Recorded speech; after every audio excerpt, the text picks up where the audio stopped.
Welcome back. Welcome in. It's Country Roads Confidential at earsports.com. It's a Paramount podcast. I am Mike Casazza, still work here, joined by Chris Anderson. Chris, good to see you again. When I was gone, West Virginia baseball streaking, one of those great stories, hottest teams in the country, win streaks overall, win streaks at home, win streaks in the conference. Everything's good. And then I'm traveling abroad. I'm just kind of following games on my phone late at night. I go to bed a couple of times. They're up, wake up in the morning, and the sky is falling. The world is burning. They're blowing ninth inning leads and eighth inning leads. And yet, 40 and 10, already tied a school record for most wins, probably barring an absolute meltdown, going to win the Big 12. Up until yesterday, in the conversation to host a regional, maybe, who knows, a super regional if they're high enough at the end and things go their way in the regional round.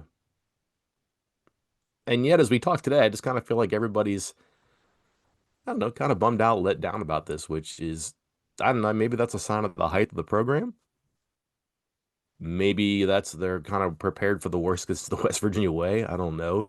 But I just think it's a good thing to talk about baseball in general because it rarely happened here up until a couple of years ago. And this is a place they've never really been before. Well, I think the reason for the unrest is a mixture of a couple of things, and one of them is something we talked about with football, where you start to win some games, and then your expectations rise with those wins. Your expectations don't stay static; they don't stay in the same level. So as the season goes along, your expectations increase. So 40 and 10, still unbelievable, still tied a school record, still will likely set a school record when all is said and done for wins in a season. But since your trip abroad, West Virginia has gone kind of like 500 ball, and then one and two, three and three, no, 3 and 5 since you've been gone, and that includes losses to Marshall and Pitt. That also includes losses where they were winning going into the final innings multiple times. A lot of stuff to talk about with those. Losing the series against Kansas State, losing an opportunity to seal up the Big 12 regular season title, and anxious I think Mm. fans are now. I mean, again, it would take quite the collapse to not win the Big 12 title. The magic number is one, either one win in their final 3 games versus Kansas at home or one loss by the teams behind them. So they would have to go undefeated. West Virginia would have to go winless. Actually, I think it's even easier, I think, because I don't think TCU can win the Big 12 now because they lost yesterday. So I think if West Virginia wins one and Arizona State loses one, I think it's that easy. Yeah. I might be wrong, but um, pretty good, you would think. But and the trouble, the trick, the treat, I don't know, is they play three at home against Yep. Kansas Thursday, Friday, Saturday. I mean, you really can't ask for more than to clinch the Big 12 on your own in the final season at home. That's pretty great, I think. And I Yep. No, hate to be this yeah, guy. Arizona State, you mean Arizona State. Sorry, yeah, Arizona Yeah, State. And they Arizona State. play, I forget who they play coming up, Oklahoma State, which was your preseason darling in the conference and hasn't done that, but that's still a good team. And it's on the road for Kansas too, or excuse me, for Arizona State too. I hate to be this guy, Chris, because it doesn't work this way and you can't have it this way. But let me be this guy. If if you had told West Virginia baseball fans you'll be 40 and 10 with a magic number of one going into the final, I mean, it's I'm not even going to complete the question. Yeah. And like so part of me thinks baseball's baseball, and you just kind of like go, all right, this happened. It's their second series loss of the season. Um, this is the second time that they lost a Sunday game that decided the series. They're 3-2 in those games. The one thing that might be puzzling is the timing and some of the indicators for the bullpen in particular. That's not great.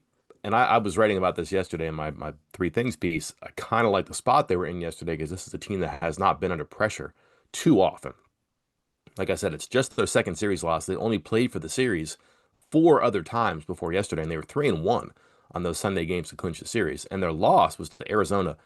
That's a bizarre series. And that had an 18 inning game. That had a blowout for West Virginia, and then their bullpen fell apart. Oh, here we go again with that on a Sunday. But man, Sunday bullpen games are tough. I think the thing that probably gives people concern is the arms.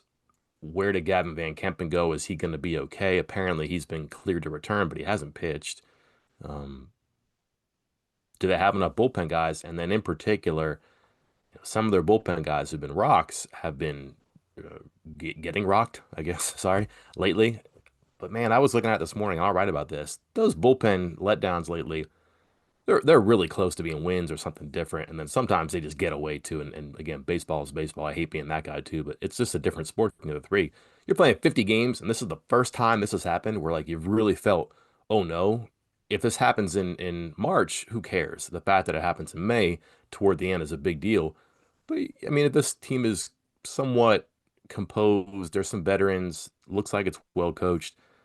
If this doesn't get their act together, I don't know what will. So I would expect you'll see a pretty serious approach, but probably some nerves, probably a little bit of antsy pitching, batting, managerial actions the next couple of days too. So this will be again a reason to tune in. I think these three games.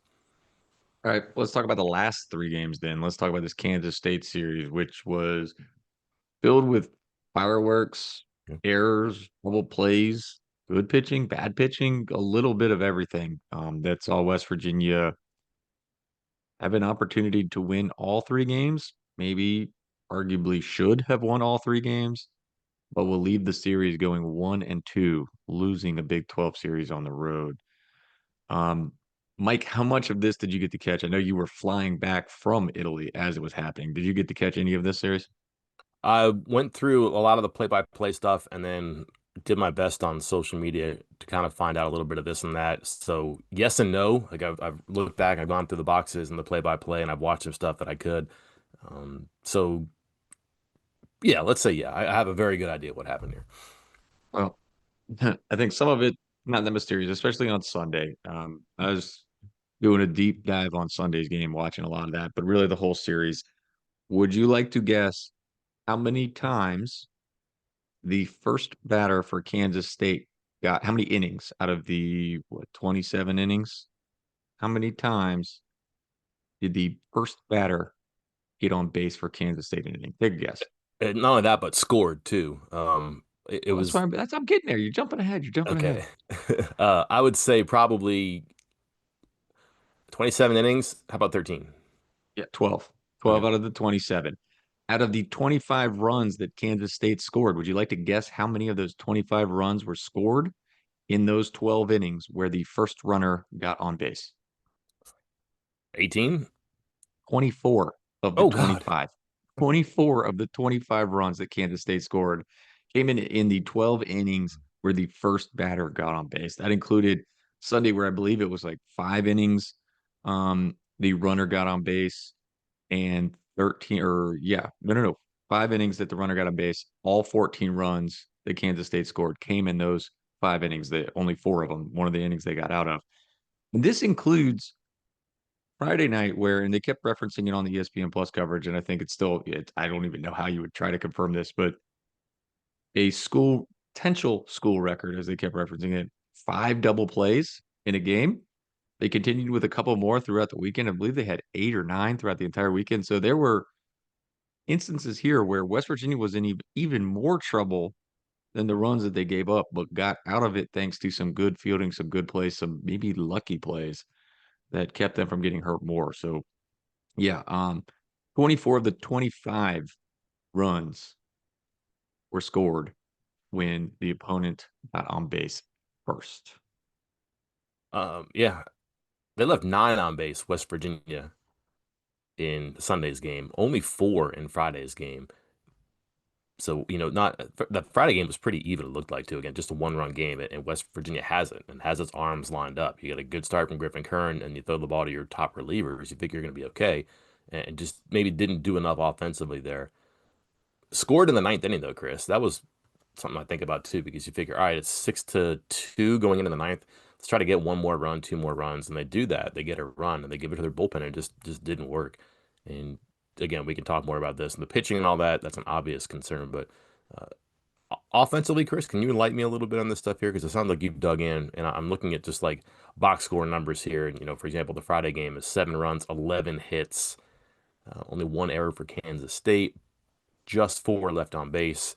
And I go to the Sunday game, 9 runs, 12 hits, no errors for Kansas State, 9 runners left on base. Had some big innings, 2 innings, 3 innings with multiple runs on Sunday, and I want to say just one inning with multiple, no, two innings with multiple runs on a Friday too. So that's a team that scores like in that 8 run area on average when it's going pretty good. Did that in both those games, but just wasn't enough. But again, pretty close sometimes too. But offensively, trending the wrong way, still in the right spot about what they have been. Where does this go right now? Let's say I'm a little concerned about the runners in scoring position average. That was something that I think I brought up during the Texas Tech series where, yeah, West Virginia won that series, but they were still, I can't remember the number off the top of my head now, but it was something like batting sub 200 with runners in scoring position. Yeah. Now, this weekend was a little bit better, kind of, sort of. Um, but I think right now, I'm looking at my sheet here, 11 of 37 with runners in scoring position. So you're not quite at 300 or you're around 300. So that's not terrible. But it just did feel like, as you noted, West Virginia left a lot of men on base 9-5-4 or 9-5-6. So they left more men on base in two of the three games than Kansas State. The only one that didn't was the one that they won. Mm. Shocking. Um, Honestly, hitting wise, I didn't see too many issues. I know there were some of our fans on the board, oh, here we go, running into another out on the base pass. That is the style of West Virginia baseball. Like they are going to be aggressive on the base pass. They are going to try to do some of this small ball stuff, stealing bases and stuff. There's going to be times where it hurts you. I don't think you can change your identity because you're afraid it might hurt you in those situations. So, yeah, there was some of that where some key spots that they kind of got, you know, I wouldn't say ended rallies or ended, potential scoring opportunities, but there were some hurtful outs on the base pass for West Virginia this weekend, and I don't know if you need to. Again, I don't want you to change your identity because of it, but maybe make an adjustment every time that you get ready for a baseball game and you are preparing for an inning, you are watching that catcher to see, hey, is this one of those elite catchers that can throw out our guys on steals? Maybe we be slightly less aggressive this time. Hey, is that right fielder got a cannon for an arm? Maybe we don't try to go first to third on this single right field. That kind of stuff. I'm wondering how West Virginia did as far as their, like, obviously they have the scouting report to know it, but did they implement it well? Did the players know it well enough not to kind of push that? Because yeah, they ran into a few outs this weekend for sure. Still a top 40 offense. I mean, look at like just your aggregate numbers, 38th in runs per game, 34th in batting average, and their on base percentage, where'd that go? 70. Yeah, but at 40%, that's not bad. Chris, they don't hit homers. They're ninth in the Big 12 in home runs. They're middle of the nation. They have just 50, I think, at this point. That's been something they've been pretty good at before, just the past couple of years. 88 last year, 81 the year before. 50 back in 2022, 49 the year before that. So this is kind of a reversion to a bit of a different style of baseball. The thing is, like that was your quote unquote mazy ball thing, where they were stealing, 156, 128 bases, or over 100 this year. They also been caught stealing 32 times. So in addition to some of those extra bases they try to take, sometimes they steal home, sometimes they get themselves in the scoring position. Just having a runner on third with one out can make things very anxious for an infielder who's got to play a ball. That adds up sometimes and it is working. And I guess you could sacrifice some power numbers. Like I said, just 50 home runs down from 88. If you are batting 300, if you're getting on base over 40% of the time, and let's see, their OPS, on base plus slugging, Chris, you generally want to be, I think a lot of people would say, in that 900, 1,000 range. They're at like 87, 870, so not quite there. And they had been there before too. Strikeouts are really down, Chris. It's a hard team to strike out. There's not that guaranteed out in the lineup that sometimes you knew was coming. And I think a lot of people will point like a Grand Hussey, but he does a lot of stuff with his bat too. He's a good bunter. He hits home runs. He's a power threat. He can drive it. His strikeouts are not what they have been before. He's been around 300 for most of the year too, and that's kind of indicative of the team. Just 335 strikeouts this year in 50 games, 49 games, 50 games. Sorry. Um, Good offensively, but man, when your pitching isn't doing it and your offense is nah, just not dynamic and can't hit the 3 run homer and has to do three or four good things in a row, that just makes it a little bit more difficult because they played a Kansas State team last night this weekend that's hit 90 home runs this year and made some big at bats and some big swings in their comebacks in the ninth inning, eighth inning. rough weekend for Hussey. 1 for 12, I believe, is what the number was. I mean, again, he's been doing things for a long time for this team, so hard to hold one series against him. But this was a rough one for him. Did you see Um, two of Kansas State's home runs, by the way? Went over the 350 sign and went like yeah, 354 and 356. One took 7 seconds to get out. One took 3.5 seconds to get out. Like these are flyouts or doubles sometimes too, and they ended up being a grand slam and a really important two-run homer in the rally on Friday. yeah. I think there was one early in the game too on Sunday that went opposite field, Hmm. and I think everybody in the stadium, including I think it West in left field maybe, um, just looked like they were about to catch it, and then he just kept backing up, backing up, backing up, and then it was like, oh my God, that's gone. Holy Yeah, cow! Like I don't know, I don't know if the ball was traveling well this weekend or what, but maybe that leads us to the more serious conversation about this team, and that's pitching. yeah. Um, I touched on the first player getting on stat, but it's been a rough few games, like for a lot of people, and I think this isn't just one pitcher. I'm going to say Cartsonis just because, again, I did deep dive on Sunday here afternoon watching that game and watching closely to what was going on. But it, looking at the stats, it's everybody really. Hmm. They didn't strike anybody out this weekend, and No. Kansas State is not a great hitting team. I think they were like 10th in batting average in the Big 12, ninth, 10th, somewhere around there. They were like batting like 280 coming into the weekend. Um, they strike out quite a bit. They were like 10th in strikeouts. West Virginia came into the weekend averaging 9.6, 9.7 strikeouts per 9 innings. It was like four this Mm. weekend. Um, Gabe won, let's see, 7, 8. They got 3 strikeouts there, 4 strikeouts, and 6 strikeouts. So 4, 10, and 13 strikeouts in 27 innings. That's less than five. And again, sometimes they were getting through without too much damage. Like I'm gonna pick on I'm not picking on McDougal here, but I'm pointing to his stat line and just to because he got through it. 4 2/3, only 2 strikeouts, only one hit. It was a lot of ground outs, pop outs, just keeping guys off balance. They're putting the ball in play, but it's not too hard of a hit. That kind of stuff. That's great. Like that's good pitching. It is good pitching.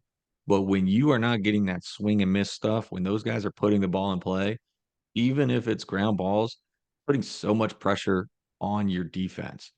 First off, and West Virginia is an average fielding team.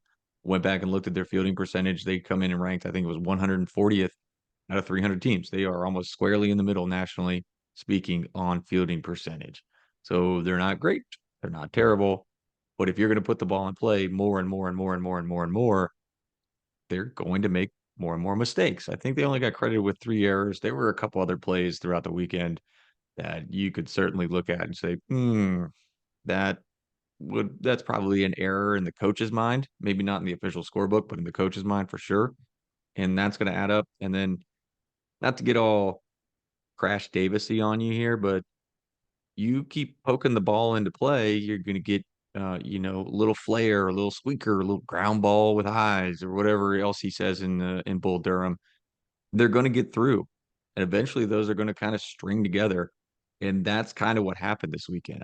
Yes, Kansas State hit, they barreled up on a couple of them. They got a couple home runs. They got a couple of line drives, but there were a lot of instances here where they were able to string together a handful of, oh, that's just a ground ball that up with that. Oh, that just happened to be 5 feet to the right of shortstop. Oh, that one just kind of squeaked by the second baseman. Oh, that one just barely got past third. You string a few of those together, you get a few people on base, then you actually barrel one up. Up there's a grand slam. Up there's a double, clearing the bases, and you got to be able to strike some guys out at this level of baseball. Like college baseball players with metal bats, you can't play around with them putting the ball in play too much because then things like this happen where you give up. This is 14, 17, 25 runs in 3 games, and you lose 2 or 3. Chris, they sent Kansas State sent 13 batters to the plate in the ninth inning. on Friday and 11 in the eighth inning, which is a big rally on Sunday.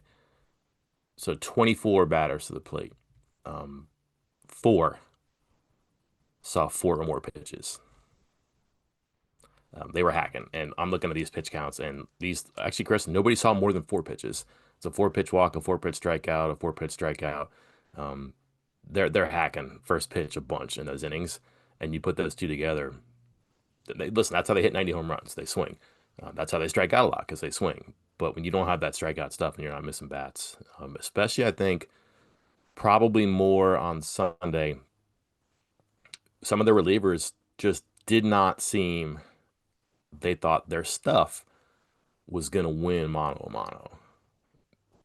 So they're nibbling and they're trying to hit a spot rather than hit the mitt. And they're trying to go around the bat rather than through the strike zone. And that's typical baseball stuff too. But if you're seeing 25 batters and 21 of them are making contact, doing something on one of your first three pitches, boy, it's really hard to get into good counts against batters there. The batters are going to be aggressive, and they struck out a couple times in those innings too. But you're looking at a first pitch grand slam, a second pitch home run. That stuff happens sometimes too because you are confident the other team isn't. And you're right, if you can miss the bats, if you can have good breaking stuff there too. Um, but Kansas State, especially yesterday, I did not see the Friday game, but I watched the last inning last night. Just seemed like they were going out there with one of those big orange wiffle ball bats, Chris. It looks like something out of the Flintstones. They thought they were going to hit anything, it looked like. And they just thought that it seemed to me they thought they had an advantage. They were going to pull it off, even though they're way far behind. They were going to make that rally and do something. And they just kept adding on to it and adding on to it. It was a 1 run game and it turned into a 7 run game just because things kind of get away from them a little bit too. And it just seemed like they thought they were going to do something because they'd done a couple nights before.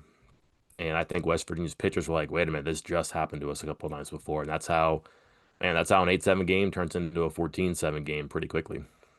Well, that's what happened Friday night too. The very first batter of the bottom of the ninth for Kansas State, takes a ball on the first pitch and then he really rips at the second pitch, fouls it off. Third pitch, home run. Next batter, first pitch, single. Next batter, ball that's not even near the strike zone. Second pitch that's near the strike zone, double. Third batter, foul ball. He really hacked at that one. Then ball, I don't really remember if it was close or not, but ball at a 1-1 count, single. Um, Next batter, 0-1 count, reaches on a fielder. That was the error, I believe. Yeah. So you're just kind of going around, and then all of a sudden, next batter, single on the very first pitch. So you've gone third pitch, first pitch, second pitch, second pitch, first pitch, first pitch. I think that was right. Hmm. Then all of a sudden your pitching's in disarray. Now you just had an error as well. Now it's getting tight. Now you're getting tense. Then you get a pass ball after that, or a wild pitch, however you get a wild pitch, then you get a walk, then you get the ground, and then the game's over, just like that. And I think, yeah, you're right. Like they just came up and they put the pressure on West Virginia. And when you're not getting the swing and miss stuff as a pitcher, the pressure is on you. The pressure is on your fielders, and everything's there for those batters to kind of just keep hacking away at it and really put the pressure on West Virginia. And West Virginia, quite frankly, crumbled under it. Yeah. And that's just what happened on Friday night. Both those, let's see, I think let me see, I had this one here. Bassinger pitched both those games. Estridge pitched both those games too. It doesn't get better for West Virginia back in the bullpen. Those are their guys. And Bassinger had it going on what night was that? Last night. He was going. He went 1, 2, 3 in the sixth and seventh inning, and he got in trouble right away in the eighth, and they took him out. And I wonder if that was one of those things where let's see what his velocity is like. Let's see if we can get to this at bat. Didn't work right there, so that was trouble. And then I'm trying to think the pit game. I think Estrid was in there to try to finish that game to start the inning. Hits a batter, 5 pitch walk. They bring in Hudson, 3 run homer. Then you're just trying to get out of the inning there if you can. And Chris, they almost had that one too. I mean, they had the infield in, and they got a chopper for a ground out at home, and just couldn't field it cleanly. And again, I'm not being apologetic here, but like you got your best arms in that have gotten you to this point. You're getting 350-foot home runs. You're getting a ground ball that maybe should be an out. Fielder's choices should be an out. Errors are something you can talk about a bunch, and this team has played better defense this season, never mind in previous seasons. I just feel like the West Virginia can internalize this and say that was a bad weekend, And really, out of the 27 innings that West Virginia was in there, what, 25? Are we gonna say 25 are good? And just two half innings weren't very good. I think you could look at that, and then that narrows it down way too simple. But when you turn around like this so quickly in baseball, and this is a short week for them because they're going to try to wrap up the regular season early to give you more rest for the Big 12 tournament. I just think that they're going to probably bury this one a little bit and say we're better than we were for those two innings. We were better than we were for those two innings for both those games. Let's just win the Big 12. And that's an easy elixir there that makes this go away. But I do think that there are going to be spots in the Big 12 tournament, in the regional, wherever it is, where what we just seen in the past, this recent run of play from the bullpen in particular, they're either going to be better because of it or they're going to be out because of it because they just don't have a ton of answers. And if your best arms are not doing it for you at this moment, you were really reluctant to give a guy who hasn't pitched in the crucible an opportunity to show himself off here. So even and here's the thing, Chris, if they win the Big 12, let's say Thursday, they're not going to do like scrimmages on Friday and Saturday because they really are going to try to get a regional, which is going to be tough, and we can talk about that. But this isn't like exhibition play for them either because they need Estridge and Basinger and Meyer to be good. They need, Curran to stay, in his lane. They probably need Van Kempen to get back and stretch him out a little bit. Does he start? Does he pitch twice in the weekend? They need Cartsonis to go longer than 4 innings, which he had been before yesterday. This is not, I mean, maybe you can pitch count guys or maybe you can let them just get their work in. But even if you do that, Chris, if you cut your starters off to 4 innings or 70 pitches or whatever you want to do, you're not doing that to get unproven bullpen guys action because there are some stakes attached to these games, which we can talk about here.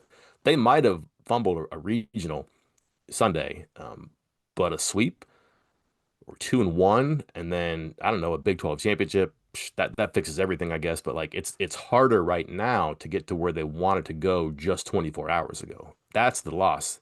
I think to look at here is sure they lost a series and they had some bullpen malfunctions, but they're kind of far away from a regional at this point. And I'm surprised by that. Like they were projected to be in. I imagine they'll be projected to be out right now, but they have still a good amount of potentially helpful baseball left to play here, but they're going to have to be in that top 18 or 16 in the RPI, I think, because looking at projections and looking at some things that have come out, RPI looks like it's really important when it comes to seeding, and they're not going to be a top 16, top 18 team right now, even if they go like 2-1 next couple games, and even if they make a good run in the Big 12 tournament, that's going to be a number they have to pay attention to, and it might be too late for that. Some of the projections that we had up and out, or not us personally, but shared on our board for the postseason last week around this time. Those usually come out on Tuesdays. So we're Mhm. recording this Monday, putting up Monday. So we don't have those for this week. But last week, West Virginia was the number 12 overall seed. They were hosting a regional. However, Mm. since then, they have gone 1-3, including that tough loss against Pitt and losing two of three at Kansas State, both games where they lost in the last inning. Again, I don't know if how you lose these games is going to affect that much, but their RPI, just to give an update, is now down to 24.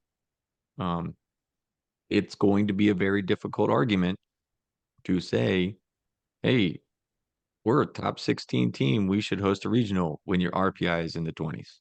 Mm. Um, if it's 19, 18, yeah, you can, hey, a little tweak here, a little tweak there, top 16 for sure. But when you're 24, 25, 26, like it's going to be a very difficult conversation. It's going to be a hard thing for West Virginia to do there to try to convince the committee to make that happen. But you're right. 3-0 this weekend. Hey, maybe you're good there, regardless of what happens in the Big 12 conference tournament. 2-1 and a little bit in the conference tournament. You might be good too, but I do think it's important for West Virginia to get there. I think we saw how important it was last year when West Virginia had to travel to UNC. So it can help you out a lot. Kansas 34 in the RPI, I believe today. So that's not gonna be a team that lets them leapfrog a bunch of people if they sweep even too. If they sweep, uh, maybe you're in that top 20-ish, and you're in the neighborhood where you can do it there. But 2-1, I think Kansas's RPI is slightly ahead of where Kansas State's was. Kansas State was a bubble team, and they might have pushed themselves in with the series win against one of the better teams in the country. We'll see that that's kind of the tricky thing. But you're right. To be home, West Virginia has like a real home field advantage. They do. It's and again, who's going to be in the region? That's the other thing, Chris. Too is like we make a bunch of noise about this, but like it's hard for West Virginia to schedule non-conference play in the region. Like look at the regional teams here because that's typically what they try to do geographically in your first round is move teams that are close to you. Baseball is like a really regional sport. Like guys stay close to home because they're used to their parents and their friends and family watching them play in high school and travel baseball. So sometimes they stay home, and it's sometimes like this in the regional seating too, where they try to keep teams in the region. That doesn't explain why West Virginia ends up in Arizona last year. I know that, but look when West Virginia hosted a couple years ago. Duke was here, so a team in the neighborhood. Your better teams are in the South and in the West, and a lot of those teams are hosting. And who are the teams that would be in West Virginia's geographic neighborhood to come here? Are they world beaters? No. So if they're a healthy seed for a regional and they're the host, they're going to get, a favorable path. Like I'm not saying they're only getting the teams in the neighborhood that aren't very good. They might have an Arizona, for example, come east, just like West Virginia had to last year. If it's done like it has been before, typically it's going to be teams in the region. There aren't a ton of great teams in the vicinity. Like Pitt's 48 in the RPI. Pitt's about a 500 baseball team. I think 26 and 23 is the last record I saw. So um, that's why it's important. The home field advantage, but also who you're playing. And if you're not playing somebody in your neighborhood, well, is somebody from the West coming east? Is somebody from far away having to make that trip to Morgantown and play in, what can be a madhouse sometimes too, especially if like the scenes that I saw from the Texas Tech game where, guys are getting ejected and there's arguments and it was frothy there too. It could be a pretty rambunctious place to play, and you'd much rather have that on your side. Yeah, just to give everybody some perspective on what teams would be in the kind of region that are in that, 40 but not too high range, because otherwise if they're higher than they're hosting, top 15 they're hosting, but so let's say 16 to 40 regional teams, Louisville, NC State, Wake Forest, Kentucky, Duke, Cincinnati. Again, Western Kentucky. Again, some of these teams like, hey, oh yeah, Duke, Wake Forest, maybe those. Well, I mean, North Carolina is likely going to host again. Coastal Carolina is in contention for a host, and a lot of these, like you mentioned, South and these Southeast teams are going to be hosting. So those teams are going to get filled in everywhere. So either you're going to be facing weaker teams or teams traveling quite a distance if West Virginia is able to host. So yeah, it would Automatic be qualifiers from yeah, lower major leagues, yeah. So it's an opportunity, and like I'm sure they'd much rather have that. Trouble is that it's going to be hard to get in that. Like they have to be inside the top 20, I think, if they want to have a chance at it. Um, can it happen? We'll see. They're going to have to win some more, but that's all they've done this year. They've won, they've won 4 out of 5 games for the entire season. That's pretty good work. yeah.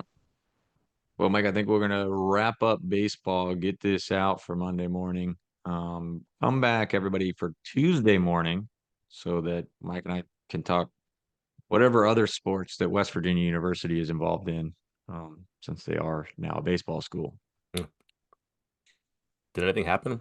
Did I miss something? Because it's football Only, off season. Nothing's happening, right? yeah, only 46 commitments on the 3-day weekend where both you and I were. Well, I was coaching a travel tournament. Hey, this is baseball, so let's do it now. Um, and the jokes are flying that we lost in pool play, came back and won the losers bracket. Does that mean that I get a 4-year extension now? That we won How long have the you been the coach? What, wait, your first? Oh year yeah, one with this team. the auto, Give me yeah. West Virginia loves to give extensions after 1 year, so put me in. Let's do it. Automatic qualifier for a consolation tournament. And that's a cool thing. Like I won a consolation tournament once and I was kind of mad about it, I think, but like as a coach. And then I was like, man, these kids are really happy about it too. Like they won. They didn't like how many they always say this, like how many teams win their last game of the year? Same thing. Like you won Here, something. baby. So hey, it counts. Hey, well, I was gonna say, yeah, it was our first trip. We were at Myrtle Beach, so kids got a little sunburnt, had a good time, and then finished with a couple of blowout wins. And you know who'd be mad? Who I'd be should be mad is the winner of the gold bracket thing because they got the same exact trophy and the same exact medals that we did. I'd be furious if I won the gold bracket and the losers bracket got the same stuff as me. But Did uh oh did you well. did you raise the 20 trophy years from again? now, it's still around. I'll just tell my kids, tell the grandkids, hey, yeah, this is when your dad won the big one. Did you raise the trophy again? No, I did not. No, no, Oh, no. It's a bat.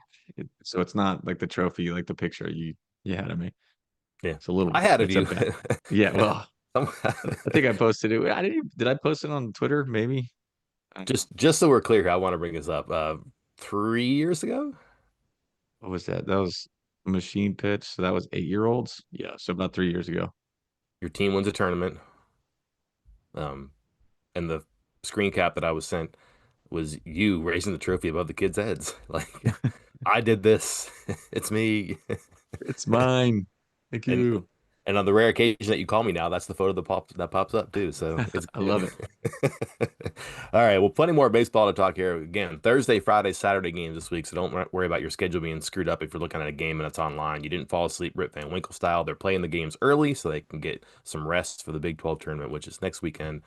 We'll have coverage before, during, and after. And then, yeah, coming back tomorrow, talking a little bit of football and basketball and trying to figure out what's happened and what's left to do. Until then, I am Mike Casaza. And I'm Chris Anderson. We will talk to you then.